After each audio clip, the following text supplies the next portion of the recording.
नवकेसरी news मध्ये आपलं स्वागत। आपण आहोत कोल्हापूरच्या कणेरी मठाला आपण भेट दिली।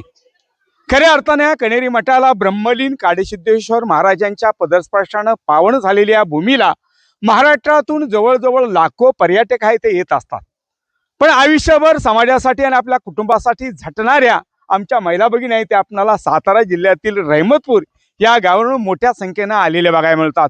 आयुष्यभर धुनी भांडी आणि आपल्या कुटुंबाचा आणि परिवारासाठी अहोरात्र काम करणारे आमच्या ताईंना वेळ मिळत नाही, पण आयुष्यात कुठेतरी स्वतःसाठी जगता आलं पाहिजे यासाठी आमच्या ताई आहेत। या सगळ्या आमच्या बहिणींचं नवकेसर वृत्तपत्र आणि नवकेसर वृत्तवाहिनीच्या माध्यमातून मी खरंच अभिनंदन करतोय। ताई ताई काय आनंद होतोय ताई, आपण रहमतपूरहून आला, काडसिद्धेश्वर महाराजांच्या चरणी आपण लीन होण्यासाठी आला, 1000 वर्षांची परंपरा इथं आल्यानंतर आपण भेट दिली, एक काय वेगळा आनंद होतो इथं आलं की मनाला एकदम समाधान वाटतं। ताई काय वाटतंय की आज आपण आलात, आज आपल्यासाठी जगताय, एक काय वेगळा आनंद होतो?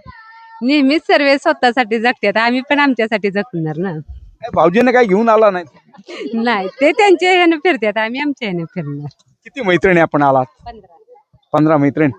कुठून कुठून आपण प्रवास करून आला का डायरेक्ट काडसिद्धेश्वर महाराज? आता आम्ही रहमतपूर ते डायरेक्ट इथं कणेरी मठच, आता इथून आम्ही आप्पाची वाडी, मेटके, आदमापूर करणार। हा, म्हणजे पूर्ण वेळ तुमच्यासाठी दिलाय।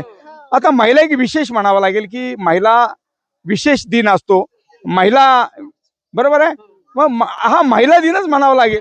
महिला दिनच। दुसऱ्या काकी माझ्याकडे काकी काय आपण ह्या सगळ्या ग्रुपचे लीडर आहात?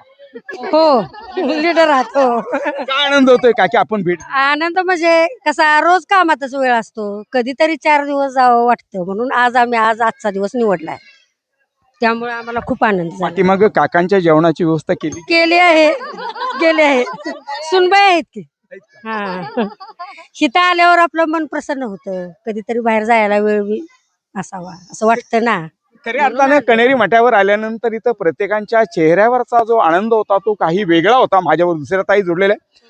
आयुष्यभर आपण कुटुंबासाठी काम करता, मुलाच्या डब्याची व्यवस्था करता, पतीच्या जाण्याची व्यवस्था करता, पण हे सगळं करत असताना स्वतःच जगून राहणं बाकी राहतं। आपण आता स्वतःसाठी जगताय किंवा बाहेर पडलेल्या कुटुंबाच्या संध्याकाळची जेवणाची व्यवस्था करून बाहेर पडलेला आहे, काय आनंद होतो? खूप आनंद झालाय, पहिल्यांदाच बाहेर पडलोय, त्यामुळे खूप आनंद झालाय। पहिल्या वेळेस जरी बाहेर पडला असं मात्र चेहऱ्यावरचा आनंद वेगळा आहे। दुसऱ्या ताईंच्याकडे मी जातोय। खऱ्या अर्थानं आनंद उत्सव क्षण 2026 आहे, कारण संपूर्ण महाराष्ट्रामध्ये खऱ्या अर्थानं प्रत्येकांचं दुःख वाटून घेणारे आमच्या ताई जोडलेल्या आहे। ताई नाव काय? निशा भगत। निशा। काय आनंद होतोय, आपण सुद्धा आनंदी आहात, आपल्या चेहऱ्यावरचा आनंद एकदम वेगळा मिळतोय। सगळ्या मैत्रिणी समेत आपण या सिद्धगिरी मठाला भेट दिली, काय आनंद होतो? आनंद खूप झालाय, खूप मस्त एन्जॉय करतोय। आणि म्हणून प्रत्येक माणसानं, प्रत्येक महिलानं आपल्या स्वतःसाठी जगता आलं पाहिजे। आयुष्यभर स्वतःची उणीधुणी आणि इतरांचं काम करता करता स्वतःसाठी जगणाऱ्या आमच्या भगिनी मात्र आज वेळ काढून आपणाला ब्रह्मलीन काडसिद्धेश्वर महाराज यांच्या पदस्पर्शाने पावन झालेल्या सिद्धगिरी मठाला भेट दिली।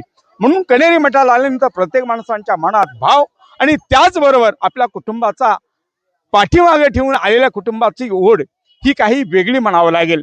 कॅमेरामॅन तन्मय पाटील, रिपोर्टर सागर पाटील, कणेरी मेट, कोल्हापूर।